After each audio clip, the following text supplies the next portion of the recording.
the special tribunal has ordered the return of several luxury vehicles, including 2 Aston Martins, 2 Ferraris, and a Rolls-Royce, seized by the Special Investigating Unit. The seizure was linked to the alleged R2-billion Tembisa Hospital corruption involving Hangwani Maumela.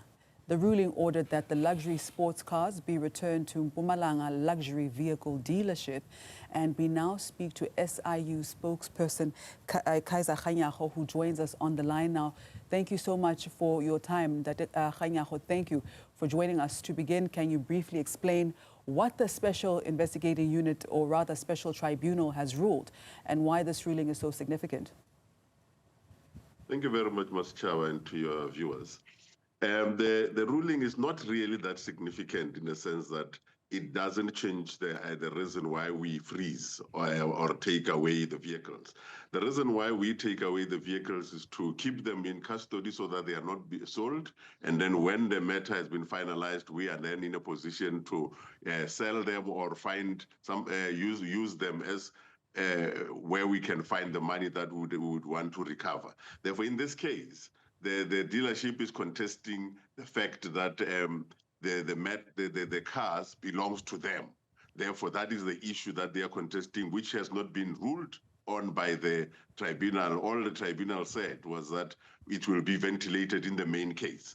Therefore, the matters are still the same in the sense that we will take back the vehicles, but they were ordered on their side to put assets or monies that are equivalent to the value of those cars, which for us is still the same thing, because at the end of it all, we have got something that we are going to use once we want to recover at the end of the case. Sure. Now, these supercars are linked to the looting of funds meant for Tembisa Hospital.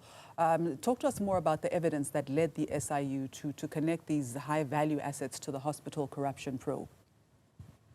Yeah, maybe let me start by saying these vehicles are not the ones that have been circulated on social media, because people are giving an impression that we are giving back the ones that we got from Maumela's house, which is not the case. But the issue here is we are of the view that this dealership is serving as a proxy for Maumela and others. Therefore, that is why we went to them. We didn't just wake up and go to this dealership because we were following the sale of these cars, and we were following where the money went in the Tembisa Hospital, and it ended up with them. That is why we went to them. Therefore, the significance of them being part of this is because of exactly that. And what does this say about how public funds are being utilized in this country, and how common is this trend?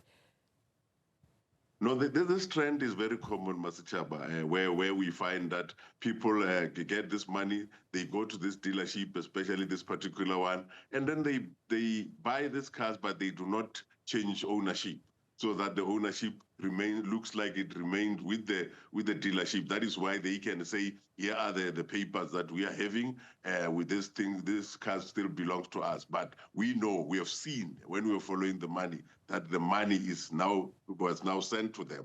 Therefore, they must now explain why this money was given to them. And on what legal grounds did the SIU approach the special tribunal for the seizure of these vehicles, and what threshold needed to be met for the tribunal to grant this order?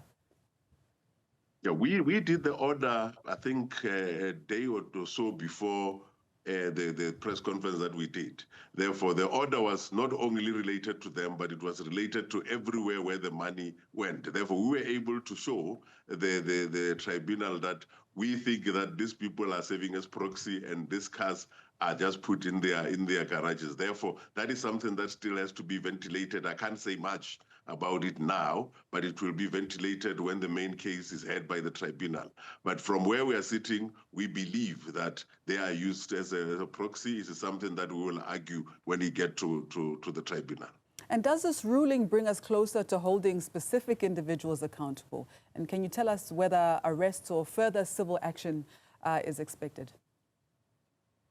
From our side, as the SIU, the investigation is still ongoing, but we have also made referrals to the NPA so that they deal with the criminal side of things. And we are hopeful that that era will happen as quickly as possible so that people are held accountable in all spheres. It doesn't mean they are not held accountable now. They are held accountable in a sense that we want to make sure that the money that is looted there is returned. Therefore, we are doing our bit. We are done. We are not done with the investigation. When we are done and we finalize the tribunal issues, then we will be able to then deal with it in terms of the recovery. The NPA will deal with it in terms of the prosecution, and then we'll take it from there. So as you've just indicated, one of the SIU's key mandates is to recover state funds lost through corruption. So if these assets are eventually forfeited or rather sold, or whatever the next step will be, how will the recovered value benefit the public or the health sector? What then happens in terms of the SIU Act? When we recover this money, ultimately, we will then take it back to the Department of Health and particularly to the Tembisa Hospital so that it can be used for what it was initially intended for, and the public of this country will benefit from the services of the hospital. And hospitals such as Tembisa serve some of the most vulnerable communities. So what message does this ruling send to those who misuse public money meant for essential services?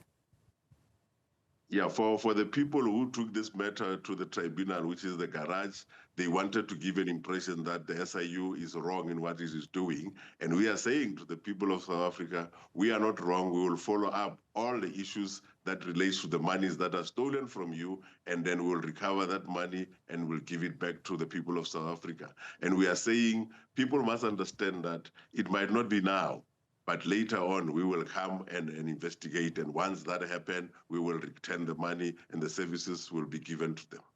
And finally, before we let you go, Dr. Kganyago, can South Africans expect more asset seizures as the probe continues?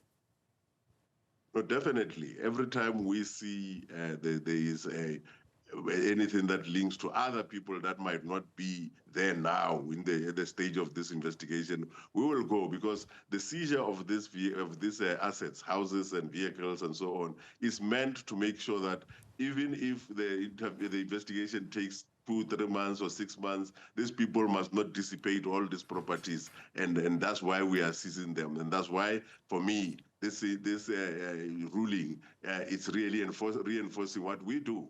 Because at the end, even though the vehicles are going back, they are still having to put a guarantee in terms of money or the houses that they might be owning that are not bonded, so that we still have the same effect. All right. Thank you so much for allowing us to hijack you this morning. And thanks for your time. That was SIU spokesperson Kaizer Kganyago.